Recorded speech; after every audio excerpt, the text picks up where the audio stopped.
ಯಾರನ್ನೋ ಮೆಚ್ಚಿಸ್ಬೇಕಂತೇಳಿ, ಯಾರಿಗೋ ತೋರಿಸ್ಬೇಕಂತೇಳಿ, ಯಾರಿಗೋ ಪೈಪೋಟಿ ಮಾಡ್ಬೇಕಂತೇಳಿ, ಯಾರ ಮುಂದೆ ಬಿಲ್ಡಪ್ ಕೊಡ್ಬೇಕಂತೇಳಿ ಅದು ಇದು ತಕ್ಕೊಂಬಂದು ಮನೇಲಿ ತುಂಬಿಸ್ಕೊಂಡು ಮೈ ಮೇಲೆ ಹಾಕೊಂಡು ಸಾಲ ಮಾಡಿ ಶೋಕಿ ಮಾಡಕ್ ಹೋಗ್ಬೇಡ್ರಿ.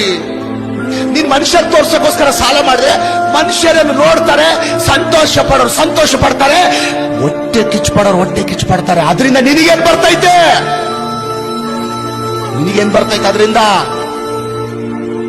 ನಾಳೆ ಸಾಲ ತೀರಿಸ್ಲಿಕ್ಕೆ ಆಗದಿರುವಾಗ ಚಿಂತೆ ಬರೋದು ನಿನಗೆ, ಟೆನ್ಷನ್ ಬರೋದು ನಿನಗೆ, ಸಾಲದವ್ರ ಕಾಟ ಹೆಚ್ಚಾಗಿ ಬಚ್ಚಿಟ್ಕೊಳ್ಳುವಂತ ಪರಿಸ್ಥಿತಿ ಬರೋದು ನಿನಗೆ, ಮೊಬೈಲ್ ಸ್ವಿಚ್ ಆಫ್ ಮಾಡೋ ಪರಿಸ್ಥಿತಿ ಬರೋದು ನಿನಗೆ.